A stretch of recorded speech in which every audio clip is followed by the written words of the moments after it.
Doc! Du calme, Doc, c'est moi, c'est Marty. Non, c'est impossible. Je viens de te renvoyer dans le futur.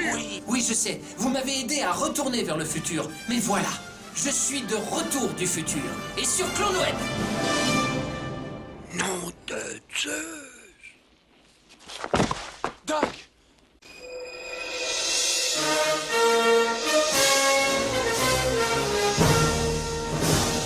Est-ce que vous vous souvenez comment l'aventure Retour vers le futur a démarré pour vous en 85? Alors l'aventure Retour vers le futur, en fait, moi j'étais jeune comédien, j'avais 22 ans en 85. Je faisais pas mal de doublage. J'avais fait Amadeus, j'avais fait Mozart dans Amadeus, fameux rire. Et donc je commençais à faire des rôles importants en doublage. Et puis une comédienne a dit, mais ils font des castings pour un nouveau film, ils cherchent un jeune, j'ai parlé de toi. Et puis la directrice de plateau m'a appelé en me disant, voilà, je vous connais pas, mais est-ce que vous voudriez bien venir faire un essai? Donc je suis venu faire un essai. Lassage automatique, waouh! Et puis, sur des films aussi importants que Retour vers le futur, des blockbusters comme ça part aux États-Unis, votre voix part aux États-Unis avec toutes les autres. Et puis, c'est carrément Bob Zemeckis qui, dans un studio à Los Angeles, s'installe tout seul sur son fauteuil et puis écoute, regarde l'image, parce qu'on double déjà pour voir si ça correspond avec le personnage. Et en fait, sur je ne sais combien, on était nombreux à mon avis, j'ai été choisi pour doubler Michael J. Fox dans cette trilogie. Et il se trouve que je le double toujours, même si malheureusement, à cause de sa maladie, il tourne de moins en moins. Il est quand même en ce moment dans la série The Good Wife sur Teva. Est-ce que ça crée un lien particulier de suivre un comédien comme ça tout du long? Bien sûr que c'est un lien particulier quand on double la même personne depuis 30 ans. C'est assez étonnant. De temps en temps, en déconnant, je dis que je connais mieux que sa femme. Pourquoi je dis ça? Parce que moi, c'est uniquement de l'observation. Faire du doublage, c'est faire preuve d'une grande capacité de mimétisme. C'est-à-dire de rentrer dans la peau, vraiment, pas de Roger Rabbit, mais du personnage. Parce que quand je parle de doublage, je suis toujours les yeux en l'air, parce qu'on regarde l'image tout le temps et on regarde tout le temps notre personnage, son visage, pas sa bouche, ses yeux en général. Parce que quand on est très habitué au doublage, la rythmo est devenue un exercice extrêmement simple, alors que dans les premières années, c'est à faire des cauchemars la nuit. Cette rythmo qu'on aimerait qu'on nous ralentisse un petit peu, est-ce que j'ai bien tout lu? Quand on a l'habitude, après, moi je lis 2 fois la rythmo et je mémorise mon texte et je suis toujours sur mon personnage, à regarder comment il vit, comment il est, et transcrire physiquement, je ne sais pas comment l'expliquer, transcrire physiquement ce que je vois qui sort de lui. Voilà. Mais enfin, c'est quoi un gigawatt? Alors forcément, on connaît son personnage. Moi, je connais tous ses tics. Je sais quand il va faire une scène de comédie un petit peu... Il a un côté comme moi, très acteur italien. Il parle beaucoup avec les mains, il se balance tout le temps. Et c'est pas... Alors ça s'est un peu accentué, notamment sur Spin City, depuis qu'il est vraiment malade. Il l'est depuis longtemps, depuis l'âge de 27 ans. Ce qui est très injuste, parce que la maladie de Parkinson, normalement, c'est une maladie de personnes plus âgées. Et j'ai vu, moi, la progression, notamment Spin City, où j'ai doublé je ne sais plus combien d'épisodes, mais il y en avait énormément, où petit à petit, on voyait qu'il mettait tout le temps sa main droite dans la poche, tout simplement parce que sa main droite, sinon, elle fait ça.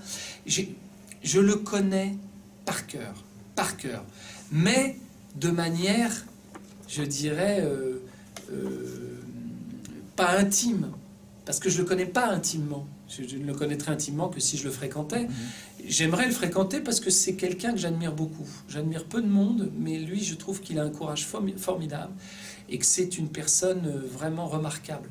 Alors j'imagine que quand vous avez doublé Retour vers le futur, vous vous doutiez pas à l'époque du succès que ça allait avoir, mais est-ce que quand même on a des petits indices qui nous disent tiens, ce film-là, il est un peu au-dessus des autres quand même, les dialogues sont très affûtés, l'histoire est très bien. Est-ce qu'on sent quelque chose?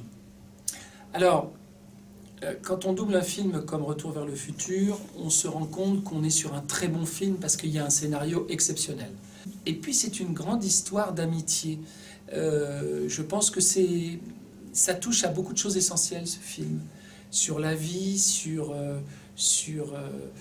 l'amitié, Maintenant, imaginez qu'aujourd'hui on serait ensemble pour en parler 30 ans après, et qu'au mois d'octobre, je vais présenter pendant une semaine devant 2000 personnes chaque soir un spectacle Retour vers le futur. Évidemment que non, et je crois que personne ne peut deviner ça. Non, on ne savait pas qu'on allait faire un film qui allait finalement plaire à tant de générations. Quand on entend la VF de Retour vers le futur, surtout l'épisode 2 et l'épisode 3, on a vraiment une sensation d'alchimie entre les personnages. Et je pense qu'il n'y a pas seulement le jeu des acteurs, il y a aussi la voix. Donc moi, j'extrapole un peu et je me dis que du coup, vous êtes devenus amis, proches, et que c'est un peu ça qui a fonctionné aussi. Je me trompe ou pas? Alors, il y a forcément... D'abord, ce n'était que des bons comédiens. C'est une version française exceptionnelle. C'est vrai. Donc, honnêtement, il y a un énorme respect entre nous. On n'est pas forcément amis dans la vie. On ne va pas au mariage de l'un et de l'autre. Maintenant, c'est vrai que Pierre, moi, j'ai une énorme tendresse pour lui. Il représente beaucoup pour moi. C'est quelqu'un que j'aime beaucoup. C'est quelqu'un qui m'a fait rire. C'est quelqu'un avec qui j'ai beaucoup ri. On a partagé des choses. On a fait d'autres choses ensemble. On a fait Roger Rabbit. Il faisait le juge de mort, puisqu'il a redoublé Christopher Lloyd dans Roger Rabbit. Puis moi, j'ai doublé Roger Rabbit. Mais je ne veux pas de ce verre. Il ne veut pas de ce verre. Il veut... Je veux pas. Je veux pas. Donc, on a partagé beaucoup de choses, on a des souvenirs et des films d'une grande importance, parce que ce soit Qui veut la peau de Roger Rabbit, Retour vers le futur, bon, c'est pas rien.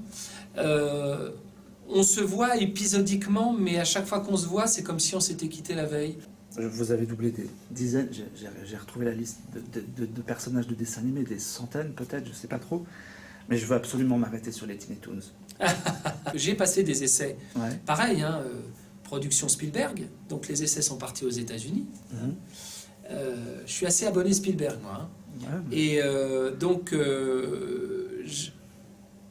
comme j'ai des capacités vocales, de changer ma voix surtout, j'ai fait des essais sur Plucky Canard qui parle comme ça. Et puis j'ai fait Buster Bunny qui parle comme ça, qui est en fait le neveu de Bugs Bunny. Et puis ils m'ont dit tu seras pris sur l'un des deux, comme ça tu passes les deux essais. Ça les a arrangés, ils n'avaient peut-être pas tant de canards que ça. Donc j'ai fait les deux essais. Puis à la grande surprise, à l'époque, je ne sais pas si c'est comme ça toujours aujourd'hui, mais à l'époque on mettait pas les noms des comédiens. On mettait voix 1, voix 2, voix 3, voix 4, voix 5, voix 6. Puis il se trouve qu'ils ont choisi la voix 1 et la voix 3, et que la voix 1, c'était sur Buster Bunny, c'était moi, puis la voix 3 sur Plucky, c'était moi. Joyeux et dégourdi, c'est Buster Bunny. Donc je me suis retrouvé à doubler les deux rôles principaux de cette série extraordinaire, et je faisais Buster et Plucky. Donc ça a été aussi une expérience super, plein de scènes où je faisais deux pistes, une piste avec la voix de Buster, une piste avec la voix de Plucky, quand ils se répondaient, bien sûr. Et puis souvent, quand j'avais moins de choses dans la scène, sur le même enregistrement, je me tapais les deux voix, je me suis bien amusé. On vous entend quasiment plus en doublage. J'ai arrêté à 37 ans. Totalement. J'ai décidé d'arrêter. Vous voyez, vous êtes dans mon théâtre, qui est le Théâtre Edgar, à Montparnasse, que je viens d'ouvrir. Enfin, j'ai ouvert il y a un petit peu moins d'1 an. J'ai changé de vie, entre guillemets. Je ne continue à faire que Michael J. Fox, parce que ça, je ne peux pas l'abandonner. Merci. Hey, Doc, reculez, la route est trop courte pour atteindre 88 miles à l'heure. La route, là où l'on va, on n'a pas besoin de route. Marty! T'as vu? Marty! Marty, je voulais te faire voir les pochettes d'allumettes que j'ai fait faire pour mon service d'entretien carrosserie. Une DeLorean volante?